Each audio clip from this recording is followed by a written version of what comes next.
तो आज आपण बघून राहिलेलो आहोत अधिगमन म्हणजे काय. अधिगमन म्हणजे काय तर अनुभव, सराव, प्रशिक्षण आणि निरीक्षणामुळे व्यक्तीच्या ज्ञानात, कौशल्यात, वर्तनात किंवा दृष्टिकोनात होणारा स्थायी बदल म्हणजे अधिगमन. ठीक आहे. तर अधिगमनाची काही वैशिष्ट्ये आहे. अधिगमन म्हणजे आपण बघितलं की व्यक्तीच्या निरीक्षण आहे, अनुभव आहे, प्रशिक्षण आहे. यामुळे काय होतं, त्याच्या ज्ञानामध्ये, त्याच्या कौशल्यात, त्याच्या वर्तनामध्ये भरपूर असा फरक पडतो किंवा बदल होतो. त्याला अधिगमन म्हटलं जाते. अधिगमनाची वैशिष्ट्य आहे.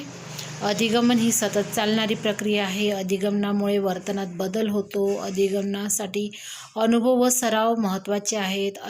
अधिगमन जे आहे ते जन्मजात नसते, तो शिकण्याच्या प्रक्रियेतून विकसित होतो.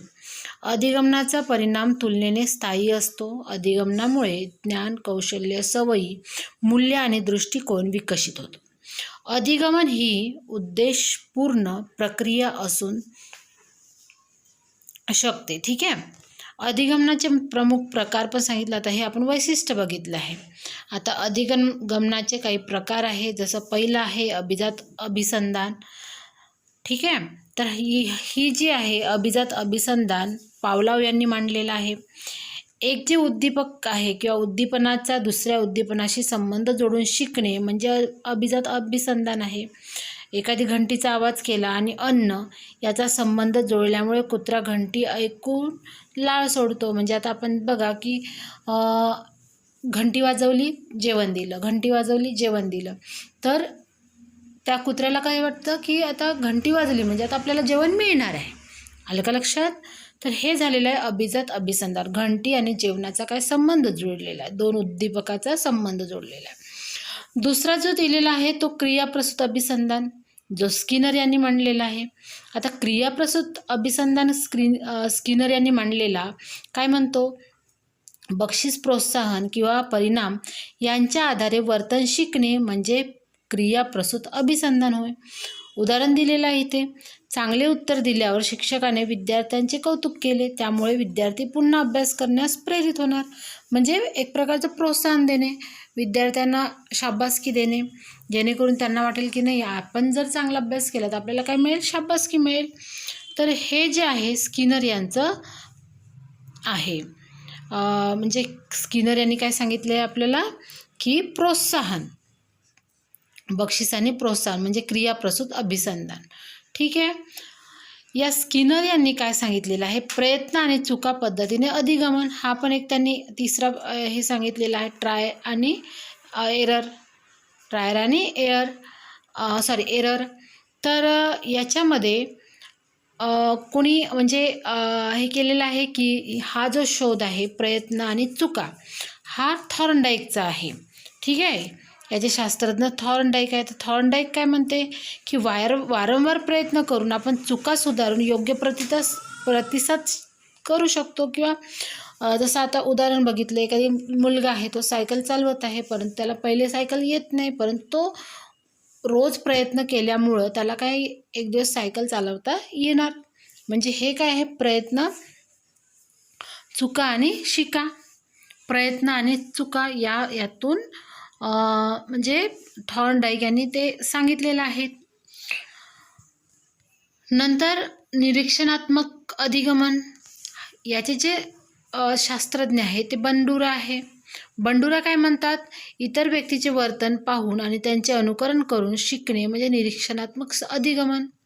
अनुकरण प्रिय आपण, आणि एखादी व्यक्ती चांगला वागत असेल तर आपण त्याचं पाहून पण चांगलं काढतो. एखादी मुलगा आहे जो अक्षर चांगला काढत आहे तर दुसरा मुलगा पण त्याला प्रोत्साहित होऊन काय होईल, आपलं अक्षर चांगलं काढेल. किंवा मुलं जे आहे आईवडिलांचं वर्तन पाहून नमस्कार करायला शिकते, किंवा आईवडील सुसंस्कारित असेल तर मुलं पण त्यांचं अनुकरण करतात, नाही का. नंतर अंतर्दृष्टीद्वारे अधिगमन. आता अंतर्दृष्टीद्वारे अधिगमन याचे जे शास्त्रज्ञ आहे ते कोण आहे, कोहलर आहे. कोहलर काय म्हणते की समस्या समजून घेऊन अचानक तिचे योग्य समाधान सुचणे म्हणजे अंतर्दृष्टीद्वारे अधिगमन. आलं लक्षात? म्हणजे एखादेच कोडे जे आहे सोडवताना अचानक त्याची योग्य युक्ती लक्षात येणे, याला म्हणते अंतर्दृष्टीद्वारे अधिगमन. तर 6वा जो आहे संज्ञानात्मक अधिगमन, हे कोणाचं आहे? तर यामध्ये काय म्हणत आहे संज्ञानात्मक अधिगमनमध्ये, की विचार, आकलन, स्मरण, तर्क, समस्या निवारण आणि यांच्या माध्यमातून होणारे जे शिक्षण आहे किंवा शिकणं आहे ते संज्ञानात्मक अधिगमन आहे. उदाहरणार्थ गणिताची सूत्र फक्त पाठ न करता त्यामागील संकल्पना समजून घेणे आणि उदाहरण सोडवणे. ठीक आहे. आणि 7वा आहे अनुभवात्मक अधिगमन, प्रत्यक्ष अनुभवातून शिकणे म्हणजे अनुभवात्मक अधिगमन. यामध्ये उदाहरण दिलेलं आहे, विद्यार्थ्यांनी प्रत्यक्ष प्रयोग करून विज्ञानातील संकल्पना समजून घेणे. समजलं? आणि तर यामध्ये टीईटीला आणि सीटीईटीला काही महत्त्वाची जोडणी दिलेली आहे, जसं सिद्धांत आहे आणि शास्त्रज्ञ आहे. ठीक आहे. तर पावलाव आहे यांचा अभिसंधान सिद्धांत आहे. उद्दीपन आणि प्रतिसाद स्किनरचा आहे. क्रियाप्रसूत अभिसंधान हे स्किनरचा क्रियाप्रसूत अभिसंधान आहे. जसं बक्षीस आणि प्रबलन. ठीक आहे. थॉर्नडाईकचं काय आहे की प्रयत्न आणि चूक, सराव, परिणाम. बंडुरा काय म्हणतात की निरीक्षणात्मक अधिगमन किंवा अनुकरण निरीक्षण. कोहलर काय म्हणतात की अंतर्दृष्टी. बरोबर आहे. तर हे लर्निंग म्हणजे काय आहे किंवा लर्निंग कशाद्वारे आहे, आणि त्यामध्ये या जे शास्त्रज्ञ आहे त्यांचे आपण सिद्धांत बघितले आहे. अशा प्रकारे आपले इथे लर्निंग जे आहे, अधिगमन म्हणजे काय किंवा लर्निंग म्हणजे काय,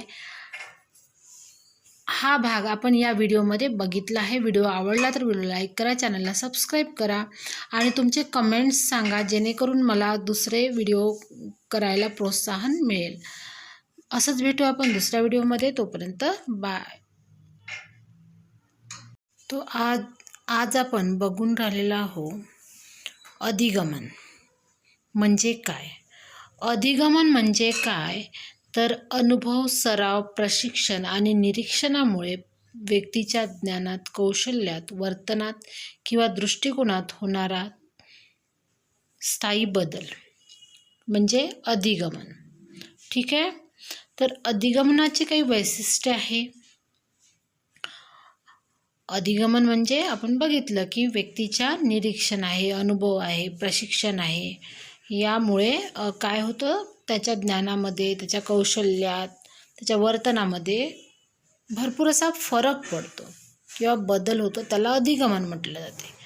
अधिगमनाची वैशिष्ट्य आहे, अधिगमन ही सतत चालणारी प्रक्रिया आहे. अधिगमनामुळे वर्तनात बदल होतो. अधिगमनासाठी अनुभव व सराव महत्त्वाचे आहेत.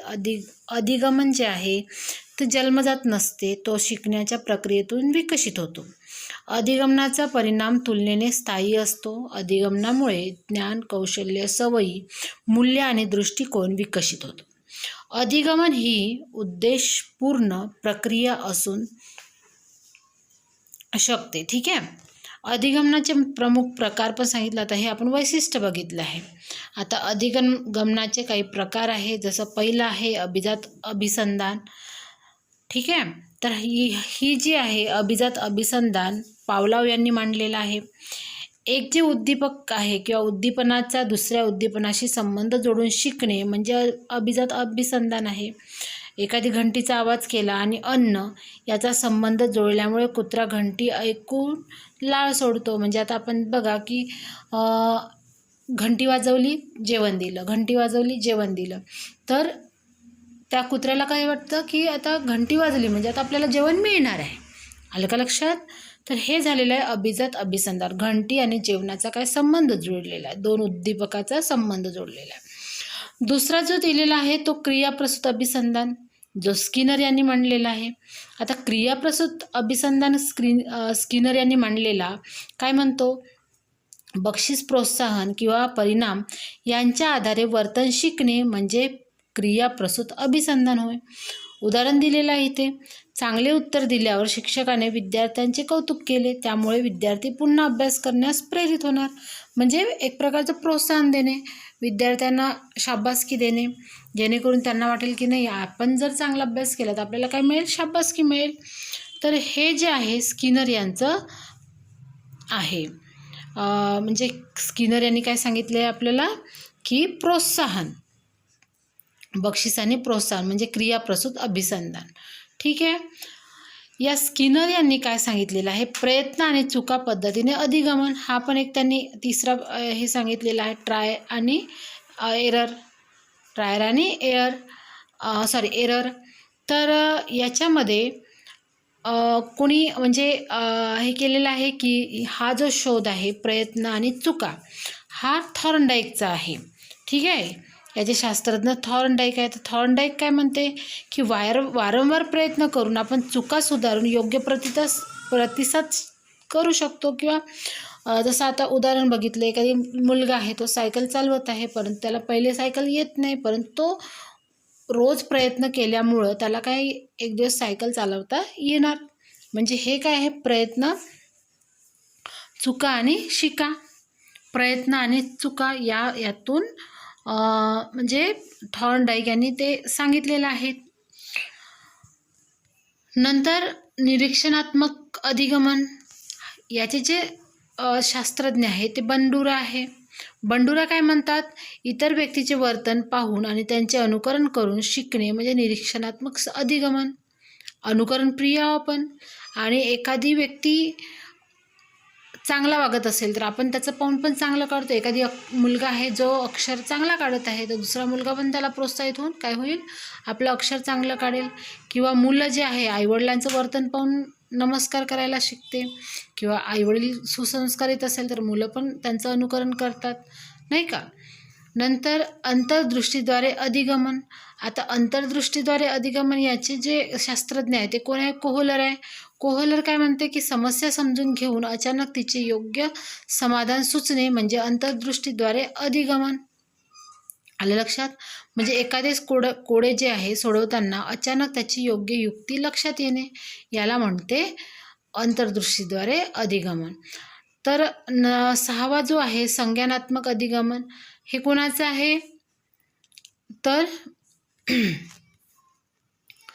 यामध्ये काय म्हणत आहे संज्ञानात्मक अधिगमनमध्ये की विचार, आकलन, स्मरण, तर्क, समस्या निवारण आणि यांच्या माध्यमातून होणारे जे शिक्षण आहे किंवा शिकणं आहे ते संज्ञानात्मक अधिगमन आहे. उदाहरणार्थ गणिताचे सूत्र फक्त पाठ न करता त्यामागील संकल्पना समजून घेणे आणि उदाहरण सोडवणे. ठीक आहे. आणि सातवा आहे अनुभवात्मक अधिगमन. प्रत्यक्ष अनुभवातून शिकणे म्हणजे अनुभवात्मक अधिगमन. यामध्ये उदाहरण दिलेलं आहे, विद्यार्थ्यांनी प्रत्यक्ष प्रयोग करून विज्ञानातील संकल्पना समजून घेणे. समजलं. आणि तर यामध्ये टीईटीला आणि सीटीईटीला काही महत्त्वाची जोडणी दिलेली आहे, जसं सिद्धांत आहे आणि शास्त्रज्ञ आहे. ठीक आहे. तर पावलाव आहे यांचा अभिसंधान सिद्धांत आहे. उद्दीपन आणि प्रतिसाद स्किनरचा आहे. क्रियाप्रसूत अभिसंधान हे थॉर्नडाईक स्किनरचा क्रियाप्रसूत अभिसंधान आहे. जसं बक्षीस आणि प्रबलन. ठीक आहे. थॉर्नडाईकचं काय आहे की प्रयत्न आणि चूक, सराव, परिणाम. बंडुरा काय म्हणतात की निरीक्षणात्मक अधिगमन किंवा अनुकरण निरीक्षण. कोहलर काय म्हणतात की अंतर्दृष्टी. बरोबर आहे. तर हे लर्निंग म्हणजे काय आहे किंवा लर्निंग कशाद्वारे आहे, आणि त्यामध्ये या जे शास्त्रज्ञ आहे त्यांचे आपण सिद्धांत बघितले आहे. अशा प्रकारे आपले इथे लर्निंग जे आहे, अधिगमन म्हणजे काय किंवा लर्निंग म्हणजे काय, हा भाग आपण या व्हिडिओमध्ये बघितला आहे. व्हिडिओ आवडला तर व्हिडिओ लाईक करा, चॅनलला सबस्क्राईब करा आणि तुमचे कमेंट्स सांगा, जेणेकरून मला दुसरे व्हिडिओ करायला प्रोत्साहन मिळेल. असंच भेटू आपण दुसऱ्या व्हिडिओमध्ये. तोपर्यंत बाय.